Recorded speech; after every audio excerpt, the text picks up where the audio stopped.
சிறப்பு தீவிர சீராய்வு நடவடிக்கை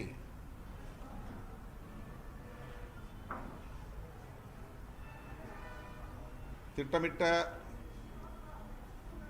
ஒரு கூட்டு சதி பாஜக தேர்தல் ஆணையம் ஆகிய இரண்டு நிறுவனங்களும் சேர்ந்து கூட்டு சதி செய்து பாஜகவுக்கு ஆதரவான முடிவுகளை அறிவிப்பதற்கு ஏதுவாக எஸ்ஐஆர் என்கிற இந்த திட்டத்தை நடைமுறைப்படுத்தி வருகிறார்கள் என்று அரசியல் ஆய்வாளர்கள் உறுதிப்படுத்துகின்றனர். விடுதலை சிறுத்தைகளும் அதை வழிமொழிகிறோம். தேர்தல் ஆணையமும் பாரதிய ஜனதா கட்சியும் கூட்டுச்சதி செய்து இப்படி தேர்தலை எதிர்கொள்வது என்பது நாடாளுமன்ற ஜனநாயகத்திற்கு பெரும் தீங்கை விளைவிக்கும். எனவே தமிழ்நாட்டில்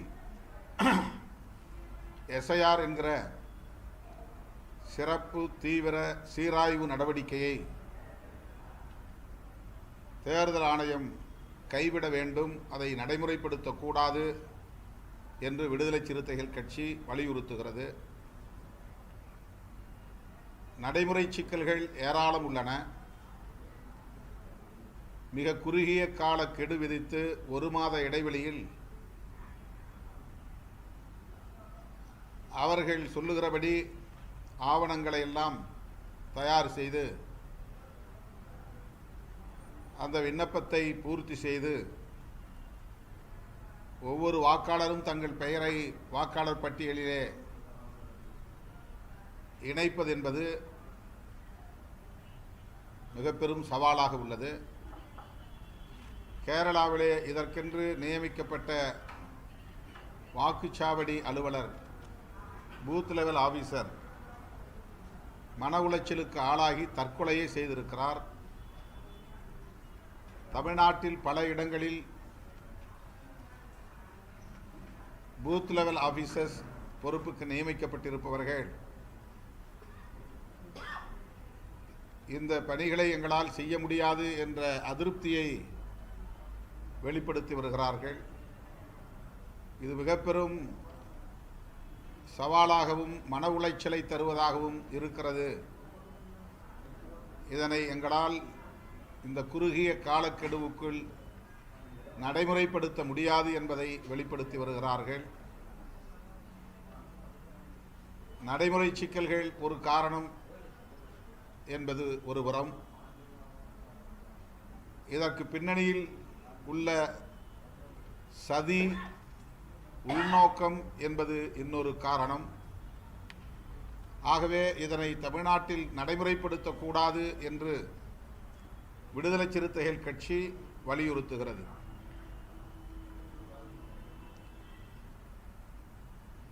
எஸ்ஐஆர் வேண்டாம், பாஜக தேர்தல் ஆணையத்தின் கூட்டுச்சதியை முறியடிப்போம் என்று கோரிக்கையை விடுதலை சிறுத்தைகள் முன்வைத்து வருகிற 24ஆம் தேதி தலைநகர் சென்னையில் எனது தலைமையில் மாபெரும் ஆர்ப்பாட்டம் நடைபெறுகிறது. பாஜக தேர்தல் ஆணையம் கூட்டுச்சதியை முறியடிப்போம், எஸ்ஐஆர் வேண்டாம், பாஜக தேர்தல் ஆணையத்தின் கூட்டுச்சதியை முறியடிப்போம். விடுதலை சிறுத்தைகள் கண்டன ஆர்ப்பாட்டம் சென்னையில் மட்டும் அடையாளமாக நாங்கள் நடத்துகிறோம். என்ன கிழமை வருது? 24 திங்கட்கிழமை 24ஆம் தேதி. இது தமிழ்நாட்டுக்கு மட்டுமல்ல, தேசிய அளவில் பெரும் ஆபத்தை விளைவிக்கக்கூடிய ஒரு நடவடிக்கை. ஒவ்வொரு தேர்தலின் போதும் தேர்தல் ஆணையம் பின்பற்றக்கூடிய எஸ்ஆர் என்கிற சம்மரி ரிவிஷன் என்பதே போதுமானது.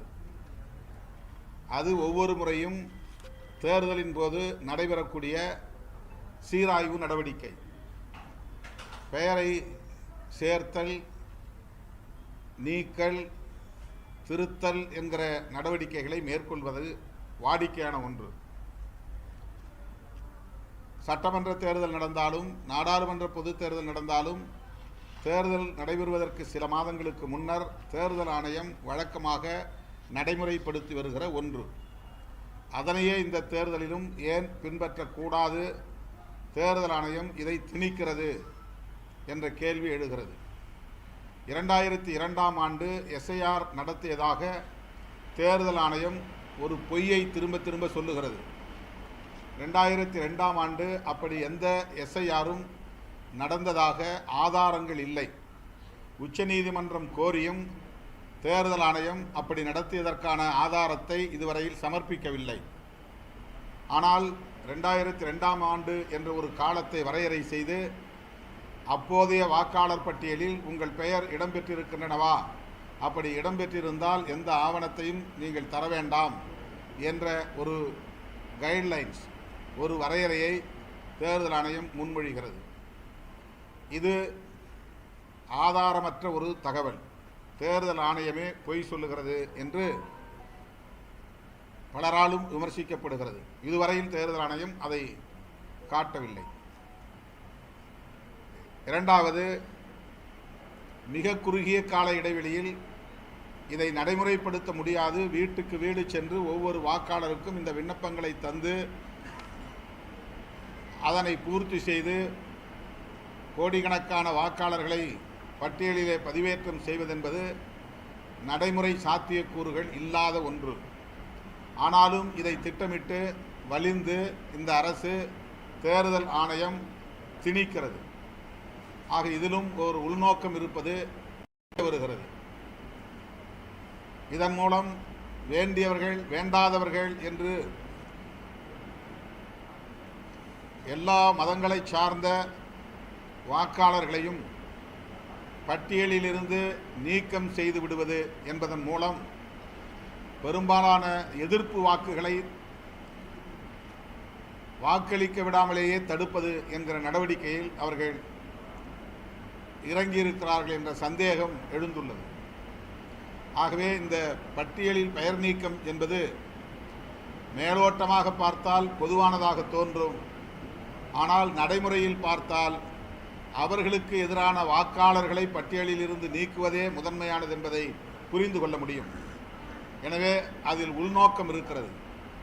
நடைமுறை சிக்கல்களுக்காக எஸ்ஐஆர் வேண்டாம் என்று ஒரு தரப்பு சொல்லுகிறார்கள். அந்த காரணங்களோடு கூடுதலாக விடுதலை சிறுத்தைகள் சொல்லுகிற காரணம், எஸ்ஐஆர் என்பதே ஒரு திட்டமிட்ட சதி நடவடிக்கை, பாஜக தேர்தல் ஆணையத்தின் கூட்டு சதி. அதன் மூலம் அவர்கள் சிஏஏ என்கிற குடியுரிமை திருத்த சட்டத்தை நடைமுறைப்படுத்துகிறார்கள். தேர்தல் ஆணையத்தை அதற்கான ஒரு கருவியாக பயன்படுத்துகிறார்கள். என்ஆர்சி என்கிற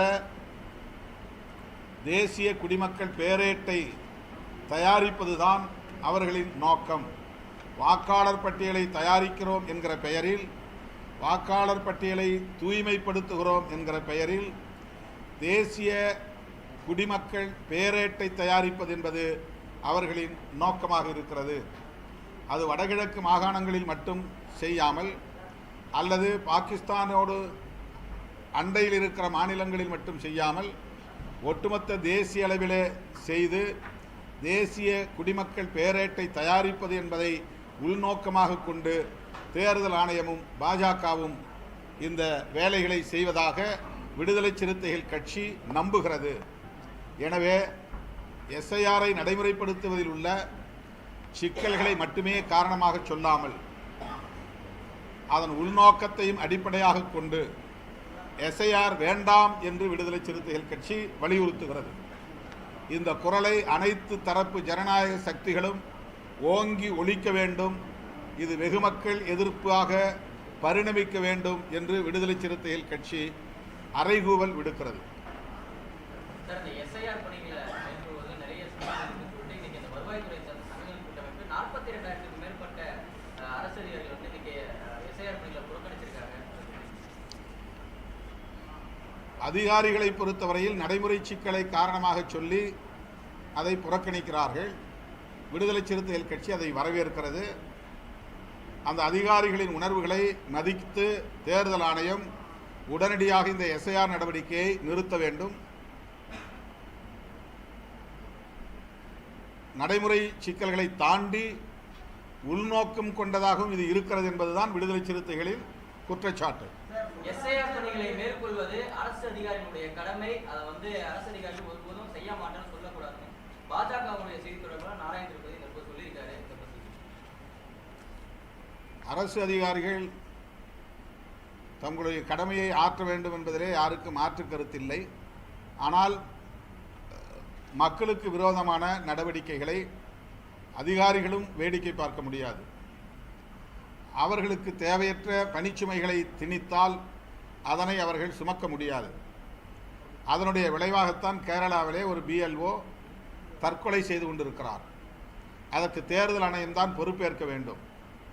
அந்த சாவுக்கு தேர்தல் ஆணையமே பொறுப்பேற்று அந்த குடும்பத்திற்கு நீதி வழங்க வேண்டும் என்றும் விடுதலை சிறுத்தைகள் கட்சி வலியுறுத்துகிறது. மேற்கொண்டு BLO பொறுப்பிலே நியமிக்கப்பட்டிருக்கிற அதிகாரிகள் தற்கொலை செய்து கொள்ளும் நிலைக்கு இவர்கள் தள்ளிவிடக்கூடாது என்றும் வேண்டுகோள் விடுக்கிறோம். முதலமைச்சருடைய தூண்டுதலின் பேரில் தான் இந்த மாதிரியான பணிகளை நான் செய்ய மாட்டோம் அப்படின்னு சொல்றாங்கன்னு மேற்கொண்டு ஒரு குற்றச்சாட்டு அவங்களே வச்சிருக்காங்க. அது ஆதாரம் இல்லாத அவதூறு. எப்போதும் போல திமுக மீதான வெறுப்பை அவர்கள் உமிழ்கிறார்கள்.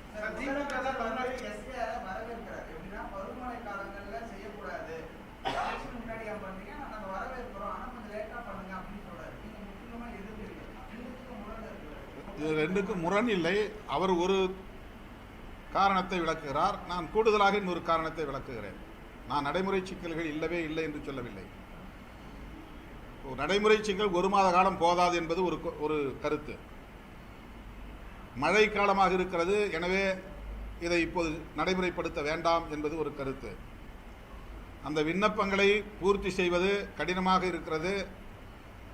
அவர்கள் கோருகிற ஆவணங்களை ஏற்பாடு செய்வதில் பாமர மக்கள், ஊரகப் பகுதிகளில் வசிக்கிற மக்கள், உழைக்கிற மக்கள் மிக சிரமப்பட வேண்டிய ஒன்றாக இருக்கிறது.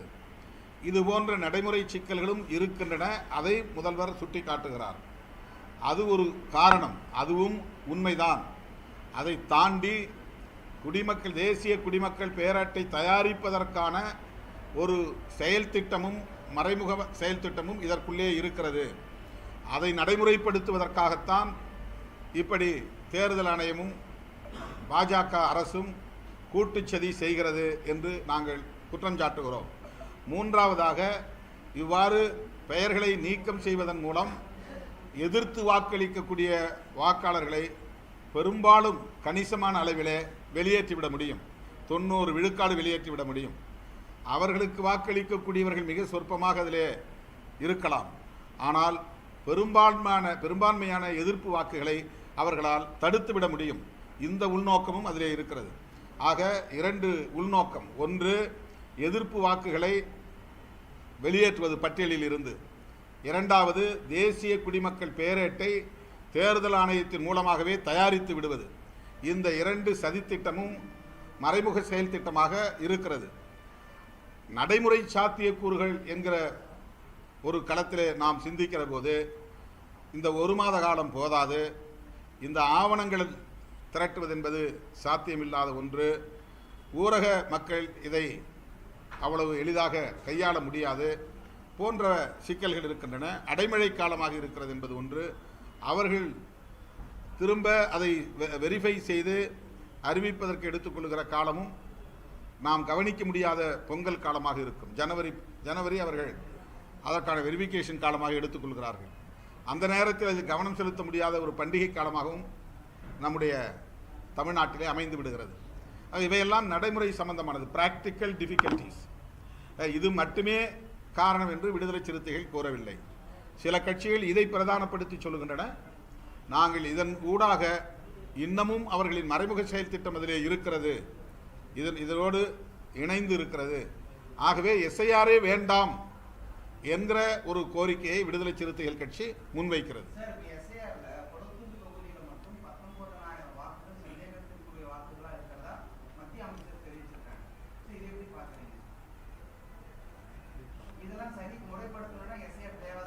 அதுக்கு ஏற்கனவே இருக்கிற எஸ்ஆர்ஐ போதுமானது, சம்மரி ரிவிஷன் போதுமானது. அதில் 2 வகையான ரிவிஷன் முறை இருக்கு. எலெக்ஷன் கமிஷன் ஏற்கனவே நடைமுறைப்படுத்தி வருகிற 2 வகையான அணுகுமுறை. ஒன்று எஸ்ஆர் என்பது, இன்னொன்று ஐஆர் என்பது. ஐஆர் என்பதே இன்டென்சிவ் ரிவிஷன் தான். அது தேர்தல் காலத்தில் அல்லாத பிற காலங்களில் மேற்கொள்ளப்படுகிற நடவடிக்கை. அது இண்டிபெண்டன்ட் அப்ரோச். அதாவது தேர்தல் நடந்தால் செய்வது என்பது சம்மரி ரிவிஷன். இப்போ எலெக்ஷன் வந்துருச்சு, அவர் 3 மாதத்துக்கு முன்னால் இதை செய்து முடிக்கணும் அப்படிங்கிறது சம்மரி ரிவிஷன். எலெக்ஷனே இல்லை, இப்போ இன்னும் 4 வருஷத்துக்கு பின்னால் தான் எலெக்ஷன் வரும் அப்படிங்கிற காலத்தில் எடுக்கிற நடவடிக்கைக்கு பேர் இன்டென்சிவ் ரிவிஷன். இந்த 2 அப்ரோச்சும் ஏற்கனவே எலெக்ஷன் கமிஷன் கையாளக்கூடிய ஒன்று தான். அதில் ஏதேனும் ஒன்றை இவர்கள் எப்போதே செய்திருக்கலாம். இன்டென்சிவ் ரிவிஷன் என்பதே 1 வருஷத்துக்கு முன்னாடி 2 வருஷத்துக்கு முன்னாடி அவங்க செய்திருக்கலாம், அல்லது இந்த தேர்தலை முடிச்சுட்டு கூட செய்யலாம். அதுக்கான பாசிபிலிட்டிஸ் இருக்குது, அதுக்கான ஸ்பேஸ் இருக்குது. இந்த தேர்தலை முடிச்சுட்டு மே மாதம் முடிக்கிறோம், ஜூன் மாதத்துலேருந்து இவங்க கிளென்சிங் வேலையை ஆரம்பிக்கலாமே. அந்த இன்டென்சிவ் ரிவிஷனை அதே ஸ்பெஷல் இன்டென்சிவ் ரிவிஷனுங்கிற பேரில் கூட செய்யலாமே. அதுக்கான பாசிபிலிட்டிஸ் இருக்குல்ல. ஆனால் எலெக்ஷனுக்கு முன்னாலே இவங்க இன்டென்சிவ் ரிவிஷனை ஸ்பெஷல் இன்டென்சிவ் ரிவிஷன் என்று அவங்க நடத்துகிறாங்க. அப்போ அதனுடைய கான்செப்டே அடிபடுது. இன்டென்சிவ் ரிவிஷன் என்பதே இண்டிபெண்டன்ட் அப்ரோச்னு அர்த்தம். எலெக்ஷனை சார்ந்து இருக்காமல் இருக்கிற ஒரு நடவடிக்கை. எலெக்ஷன் சார்ந்து எடுப்பது சம்மரி ரிவிஷன். சம்மரி ரிவிஷன் போதுமானது, அதில் கிளென்சிங் பண்ண முடியும். அதில் பிஜேபி மற்ற ஆட்கள்லாம் இருந்து கொளத்தூர் தொகுதியில் 19,000 ஓட்டு டூப்ளிகேட் ஓட்டு இருக்குது அல்லது போகஸ் ஓட்டு இருக்குனாக்கா அவங்க அதை அடையாளம் கண்டுபிடிச்சு அவங்க பூத் லெவல் ஏஜென்ட் போட்டிருக்கிறாங்க, அதை ஃபுல்லாக கம்ப்ளீட்டாக பார்த்து நீக்க சொல்லலாம். அதுக்கான வாய்ப்பு இருக்குது. எனவே இது அதுக்காக மட்டும் இல்லை என்பது தான் விடுதலை சிறுத்தைகளின் அப்சர்வேஷன். இது வெறும் கிளென்சிங் ப்ராசஸ் அல்ல. வாக்காளர் பட்டியலை தூய்மைப்படுத்துவதற்காக மட்டுமே இவர்கள் இதை கையாளவில்லை. அவர்களுக்கு மறைமுக செயல் திட்டம் இருக்கிறது. ஆகவேதான் இதை முற்றாக கைவிட வேண்டும் என்று விடுதலை சிறுத்தைகள் வலியுறுத்துகிறோம். கைவிட வேண்டும் என்று வலியுறுத்தி 24ஆம் தேதி சென்னையில் எனது தலைமையில் ஆர்ப்பாட்டம் நடைபெறும்.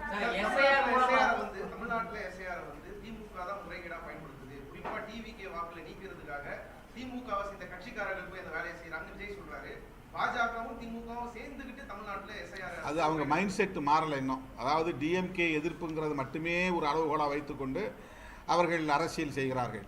அவங்க இன்னும் அரசியல் களத்துக்குள்ளே முழுமையாக வரலை. அவங்களுடைய கான்செப்ட் என்ன, அவங்களுடைய ஐடியாலஜி என்ன, எதிர்க்க வேண்டிய பகை சக்தி எது, ஆதரிக்க வேண்டிய நட்பு சக்தி எது, ஜனநாயக சக்தி எது என்பதை கணக்கிலே கொண்டு அவர்கள் இதை அணுக வேண்டும் என்பது என்னுடைய பணிவான வேண்டுகோள். இதில் திமுகவே எஸ்ஐஆருக்கு எதிராக தான் இருக்குது. அப்புறம் திமுக டிவிகேவுக்கு எதிராக செயல்படுதுன்னு சொல்வதுங்கிறது ரொம்ப வினோதமாக இருக்கிறது. இது ஏற்புடையதாக இல்லை. அவங்க மைண்ட் செட் ஒரே ஒரு விஷயத்தில் ஸ்டிக்கான் ஆகிருக்குது. வெறும் திமுக வெறுப்பு, திமுக எதிர்ப்பு என்கிற நிலையில் இருக்கிறதுனால இந்த மாதிரியான குற்றச்சாட்டை அவங்க வைக்கிறாங்க. அவங்க எதிர்க்க வேண்டியது தேர்தல் ஆணையத்தை, அவங்க எதிர்க்க வேண்டியது பாஜக அரசை. ஆனால் நடிகர் நம்முடைய தவிக தலைவர் விஜய் அவர்களுடைய அந்த வீடியோவில் ஒரே ஒரு வார்த்தை கூட பாஜகவை பற்றியோ தேர்தல் ஆணையத்தை பற்றியோ அவர் பேசவே இல்லை. அவருக்கு இதெல்லாம் யாரும் சுட்டி காட்டவில்லையோ என்ற ஒரு சந்தேகம் நமக்கு எழுகிறது.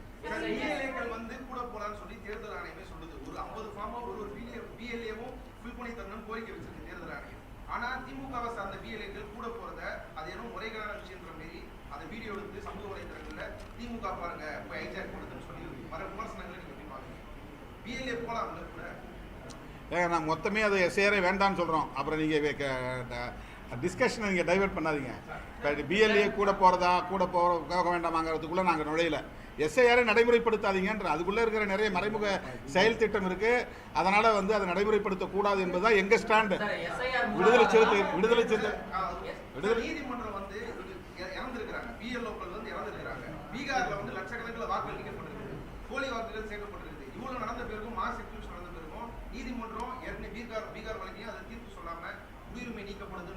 அதுதான் உச்ச நீதிமன்றம், தேர்தல் ஆணையம் இது போன்ற பொதுவான மக்கள் நிறுவனங்களை இன்றைக்கு பாஜக ஆட்சியாளர்கள் தவறாக பயன்படுத்துகிறார்கள். பல வகையில் இன்ஃப்ளூயன்ஸ் பண்ணுறாங்க. பீகார் தேர்தலின் போது எஸ்ஐஆர் நடைமுறைப்படுத்திய போதே விடுதலை சிறுத்தைகள் கட்சி உட்பட பலர், நாங்கள் திமுக, விடுதலை சிறுத்தைகள் கட்சி உச்சநீதிமன்றத்தில் அதை எதிர்த்து தடை கோரி வழக்கு போட்டது இன்னும் நிலுவையிலே இருக்கிறது. இப்போது தமிழ்நாட்டிலே இதை நடைமுறைப்படுத்த அறிவித்த உடனேயே திமுக வழக்கு தொடுத்திருக்கிறது. நாங்களும் இப்போது அதில் வழக்கு தொடுத்திருக்கிறோம். அதில் எங்களுடைய கோரிக்கை பிரேயர் என்னன்னா, விடுதலை சிறுத்தையுடைய பிரேயர் எஸ்ஐஆர் தடை செய்யப்பட வேண்டும், தமிழ்நாட்டில் அதை நடைமுறைப்படுத்தக்கூடாது என்பதுதான். அதே கோரிக்கை வலியுறுத்தி இதை மக்கள் போராட்டமாக மாற்றுகிறோம். அடுத்து நான் இன்னும் சில செய்திகளை சொல்லி முடிச்சிடறேன், இருங்க, அப்புறம் கேளுங்க.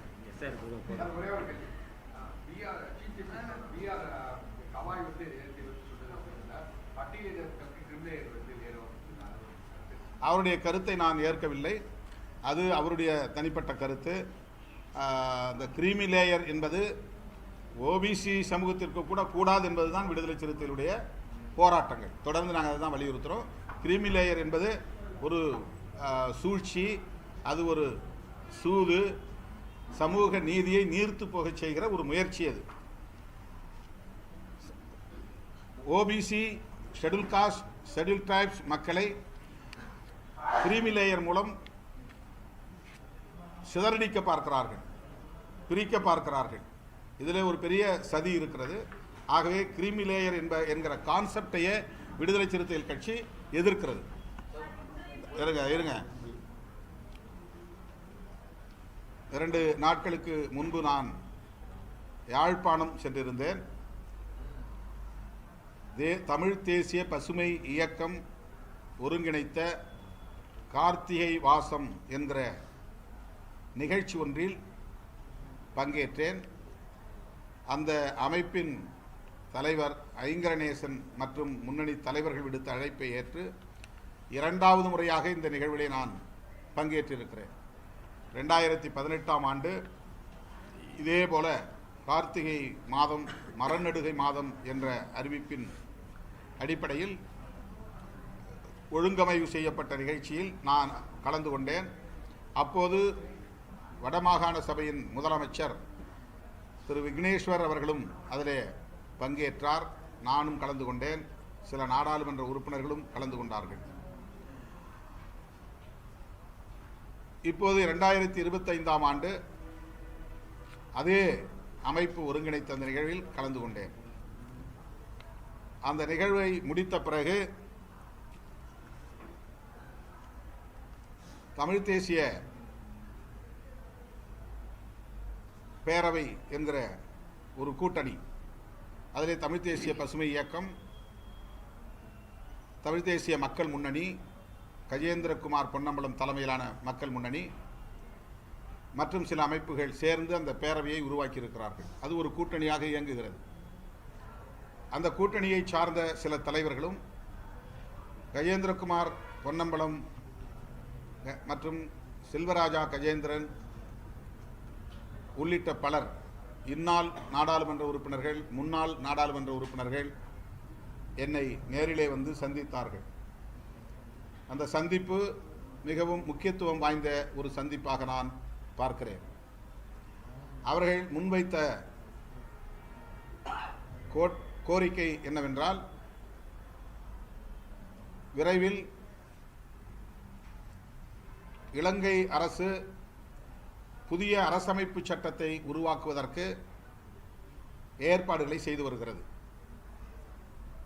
அனுரா திசாநாயக்கா குடியரசுத் தலைவராக இருக்கிற, இலங்கை அதிபராக இருக்கிற அவர் புதிய அரசமைப்பு சட்டத்தை உருவாக்கும் எண்ணத்தில் இருக்கிறார். அதற்கான குழு விரைவில் அமைக்கப்பட இருக்கிறது. இந்த சூழலில் ஈழத்தமிழர்களுக்கு அதிகாரத்தை பரவலாக்கும் வகையில் புதிய அரசமைப்பு சட்டத்தில் சமஷ்டி ஆட்சி முறையை கொண்டு வர வேண்டும். அதாவது ஒரு ஃபெடரல் சிஸ்டம் ஆஃப் கவர்மெண்ட், தமிழர்களுக்கு முழு அதிகாரத்தை வழங்கக்கூடிய வகையில் அரசமைப்பு சட்டத்தை யாத்திட வேண்டும். அதற்கு இந்திய அரசு உரிய அழுத்தத்தை இலங்கை அரசுக்கு தர வேண்டும். இந்திய அரசு தலையிடுவதற்கு தமிழ்நாடு அரசு உரிய நடவடிக்கைகளை மேற்கொள்ள வேண்டும் என்று கோரிக்கை விடுத்திருக்கிறார்கள். தமிழ்நாடு அரசு இந்திய ஒன்றிய அரசுக்கு அழுத்தம் கொடுத்து இந்திய ஒன்றிய அரசு ஏற்கனவே ராஜீவ்காந்தி அவர்களின் தலைமையில் உருவான ஒப்பந்தத்தின் அடிப்படையில் டெவால்யூஷன் ஆஃப் பவர் என்கிற கான்செப்ட், அந்த கருத்தின் அடிப்படையில் தமிழர்களுக்கு முழுமுற்றான அதிகாரத்தை வழங்கக்கூடிய வகையில் அரசமைப்பு சட்டத்தை யாத்திட வேண்டும், அதற்கு இந்திய ஒன்றிய அரசு வலியுறுத்த வேண்டும் என்கிற கோரிக்கையை வைத்துள்ளார்கள். மாண்புமிகு முதல்வர் அவர்களுக்கு விடுதலை சிறுத்தைகள் கட்சியின் சார்பில் அந்த வேண்டுகோளை நான் விடுக்கிறேன். நேரிலும் சந்தித்து அவரிடத்தில் இந்த கோரிக்கையை வலியுறுத்த இருக்கிறேன். ராஜீவ்காந்தி அவர்களின் காலத்திலே போடப்பட்ட ஒப்பந்தத்தில் சொன்னபடி 13வது திருத்தம் அமையவில்லை. ஏற்கனவே அவர்கள் 13வது திருத்தத்தை அரசமைப்பு சட்டத்திலே கொண்டு வந்திருக்கிறார்கள். ஆனால் அது எந்த அதிகாரத்தையும் ப்ராவின்ஷியல் கவர்மெண்ட் என்கிற மாகாண ஆட்சி நிர்வாகத்திற்கு வழங்கவில்லை. எனவே 13வது திருத்தத்தில் எங்களுக்கு உடன்பாடில்லை, நம்பிக்கை இல்லை. அதை நடைமுறைப்படுத்த நாங்கள் ஒருபோதும் சொல்லவில்லை. ஆனால் ராஜீவ்காந்தி அவர்கள் உருவாக்கிய அந்த ஒப்பந்தம் தமிழர்களுக்கான முழு அதிகாரத்தை வலியுறுத்துகிறது. அந்த ஒப்பந்தத்தை நடைமுறைப்படுத்த இந்திய ஒன்றிய அரசு உரிய முயற்சிகளை மேற்கொள்ள வேண்டும். இதுதான் அவர்களின் கோரிக்கை. அதிலே அவர்கள் தெளிவுபடுத்த விரும்புவது, அந்த கான்ஸ்டிடியூஷன் என்பது யூனிட்டரி கவர்மெண்ட் என்கிற ஒற்றையாட்சி முறையாக இருக்கக்கூடாது, ஃபெடரல் ஸ்ட்ரக்சர் என்கிற அடிப்படையில் அது அமைய வேண்டும். இந்தியாவிலே இருப்பது குவாசி ஃபெடரல் என்கிற ஒரு ஆட்சி நிர்வாக முறை. மாநிலங்களுக்கு அதிகாரம் உண்டு, ஆனாலும் இந்திய ஒன்றிய அரசு கூடுதலான அதிகார வலிமை கொண்டதாக இருக்கும். அவ்வாறு இல்லாமல், குவாசி ஃபெடரலாக இல்லாமல் ஒரு முழுமையடைந்த கூட்டாட்சி முறையை, அதுதான் அவர்கள் சமஷ்டி முறை என்கிறார்கள், கூட்டாட்சி முறையை இலங்கையில் கொண்டு வருவதற்கு புதிதாக தயாரிக்கப்படவுள்ள அரசமைப்பு சட்டத்தில் இடம்பெறச் செய்ய வேண்டும். இந்திய ஒன்றிய அரசுக்கு அந்த பொறுப்பு உண்டு, கடமை உண்டு. ஏற்கனவே ஒப்பந்தம் அந்த அடிப்படையில் தான் போடப்பட்டிருக்கிறது. எனவே இந்திய இலங்கை ஒப்பந்தத்தை நாங்கள் ஏற்கிறோம், அதனை நடைமுறைப்படுத்த இந்திய ஒன்றிய அரசு தயாராக வேண்டும். ஆனால் அந்த ஒப்பந்தத்தின் அடிப்படையில் அப்போது செய்யப்பட்ட 13வது திருத்தத்தை நாங்கள் ஏற்கவில்லை, அது எங்களுக்கு எந்த அதிகாரத்தையும் தரவில்லை என்ற கருத்தை அவர்கள் என்னிடத்திலே முன்மொழிந்தார்கள். இந்த ஊடக சந்திப்பின் மூலம் இந்திய ஒன்றிய அரசுக்கும் தமிழ்நாடு முதலமைச்சர் அவர்களுக்கும் நான் விடுக்கிற வேண்டுகோள், ஈழத்தமிழர்களின் இந்த கோரிக்கையை கனிவோடு பரிசீலிக்க வேண்டும். புதிதாக இயற்றப்படவிருக்கிற இலங்கை நாட்டுக்கான அரசமைப்பு சட்டத்தில் ஒரு ஃபெடரல் ஸ்ட்ரக்சர் ஈழத்தமிழர்களுக்கான முழு அதிகாரத்தை வழங்கக்கூடிய வகையில் அமைந்திட வேண்டும் என்று விடுதலை சிறுத்தைகள் கட்சி வேண்டுகோள் விடுக்கிறது. அடுத்து திருகோணமலையில்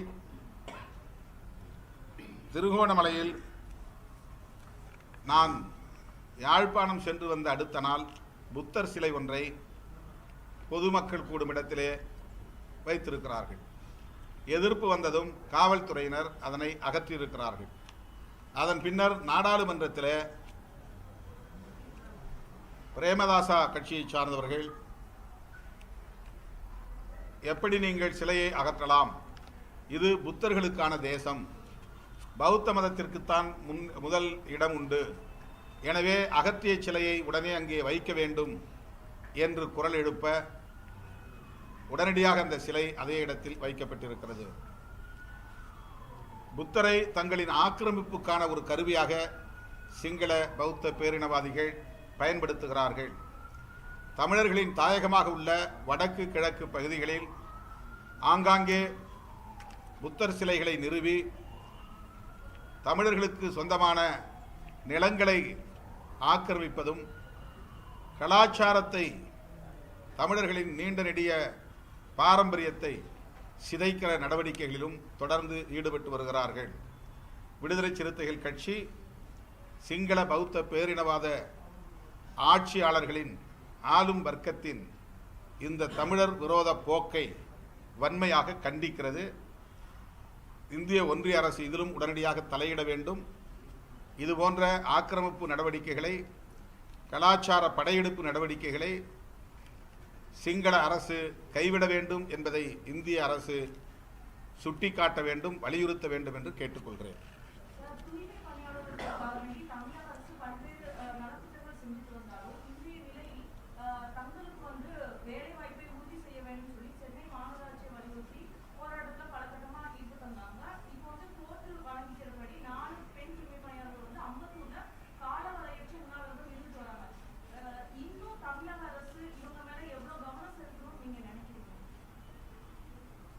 ஏற்கனவே இந்த பிரச்சனையை முதலில் முதலமைச்சரின் கவனத்திற்கு கொண்டு சென்றது விடுதலை சிறுத்தைகள் கட்சிதான்.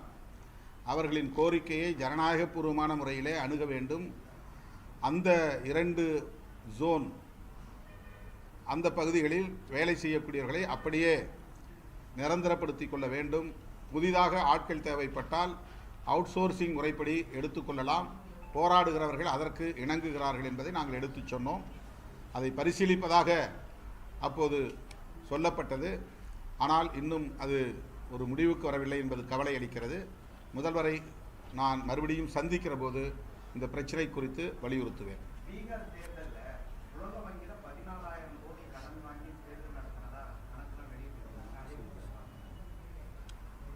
வேறு ஒரு திட்டத்திற்காக உலக வங்கியின் மூலம் பெற்ற பணத்தை தேர்தல் ஆதாயம் கருதி குடும்ப பெண்களின் வங்கி கணக்கில் தலா 10,000 அவர்கள் உதவித்தொகையாக வழங்கியது இப்போது வெளியாகி இருக்கிறது.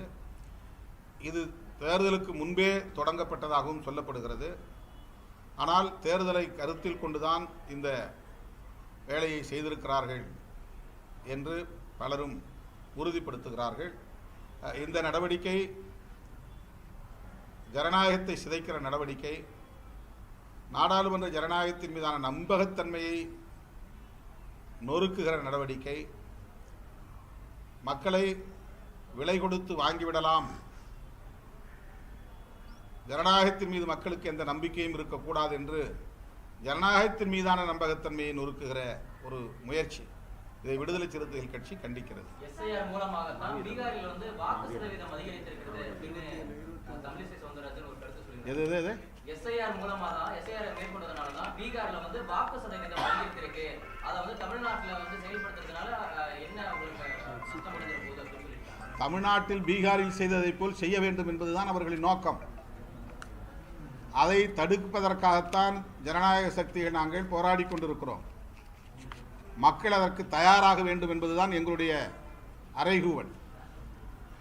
வாக்குப்பதிவு சதவிகிதத்தை உயர்த்துவது மட்டுமே அவர்களின் நோக்கம் இல்லை.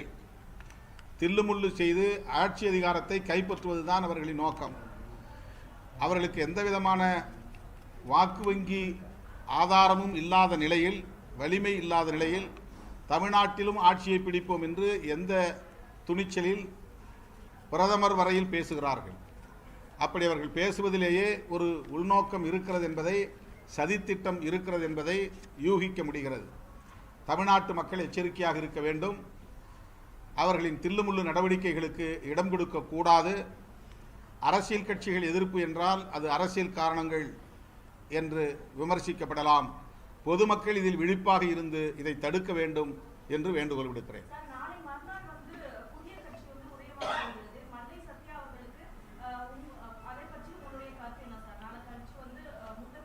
அவர் கட்சி தொடங்கட்டும். கட்சி தொடங்கின பிறகு 27ஆம் தேதி வழக்கம் போல விடுதலை சிறுத்தைகள் கட்சியின் சார்பில் ஆவடியில் மாவீரர் நாள் நிகழ்வு நடைபெறும்.